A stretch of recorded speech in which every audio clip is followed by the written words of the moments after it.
আসসালামু আলাইকুম সভাপতি সাহেব। ওয়ালাইকুম সালাম, বসো। নামাজের পর আপনারা খোঁজ করছিলাম, মসজিদে পাই নাই, তাই দোকানে চলে আসলাম। ও আচ্ছা, আমার জরুরি দোকানে কিছু কাজ ছিল, তাই আমি নামাজ পড়ে চলে আসলাম। সভাপতি সাহেব, আলহামদুলিল্লাহ ইমাম সাহেবের তারাবির হাদিয়া 70,000 টাকা উঠে গেছে। আলহামদুলিল্লাহ, তাহলে তো এবছর ভালো টাকাই করছে। তো সভাপতি সাহেব, আগামীকালকে তো 27 রমজান, আমরা প্রতি বছরই তো 27 রমজানের দিন ইমাম সাহেবের তার তারাবির হাদিয়া দিয়ে দেই। এই বছর তো 70,000 টাকা উঠছে, কয় টাকা কি দেবেন আলোচনা করা লাগে না? আপনি আছেন, সেক্রেটারি সাহেব আছে। সেক্রেটারি সাহেব, এবছর তো তাহলে ভালো টাকাই করছে।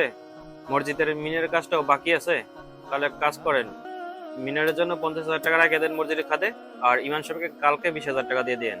সভাপতি সাহেব, আপনি যে বললেন যে 50,000 টাকা আপনি মিনারের কাজের জন্য রেখে দিবেন, এটা তো মিনারের কাজের জন্য টাকা উঠানো হয় না, বা মসজিদের কোনো ফান্ডের টাকা না। এটা তো ইমাম সাহেবের তারাবির টাকা। এটা তো একমাত্র ইমাম সাহেবই পাবে, ইমাম সাহেবের হক। এটা কেন মিনারের কাজের জন্য রেখে দেবে? আপনি তো বেশি বোঝেন কা। আর কে বলছে তারাবির টাকা মসজিদের ফান্ডে রাখা যাবে না? সভাপতি সাহেব, আপনি তো চাইতেন না। আপনার বিগত বছরগুলোয় আপনি তারাবির টাকা লয়ে ঝামেলা করছেন, ইমাম সাহেবদের হক মাইরে খাইছেন। আপনি উড়াইছেন একটা, দিছেন একটা। এই জন্যই আমি বড় হুজুরের কাছে মাসালা যাই নিয়েছি। হুজুর, ইমাম সাহেবের যে তারাবির হাদিয়া, এখান থেকে কি 1 টাকাও মসজিদের ফান্ডে রাখা যাবে? ভাই, ইমাম সাহেবের তারাবির হাদিয়া থেকে 1 টাকা মসজিদের ফান্ডে রাখা যাবে না। এটা সম্পূর্ণই হারাম, কারণ এই তারাবির হাদিয়াটা একমাত্র ইমাম সাহেবেরই হক। এবার বুঝতে পারছেন? এইটাই হলো মাসালা। আপনি যাগুলা করতেছেন এগুলা সম্পূর্ণ ভুল। কেননা ইমাম সাহেবের তারাবির টাকা মসজিদের কোনো ফান্ডে রাখা যাবে না, এমনকি মসজিদের কোনো কাজও করা যাবে না। এটা সম্পূর্ণ হারাম। আপনি তো বেশি বোঝেন না।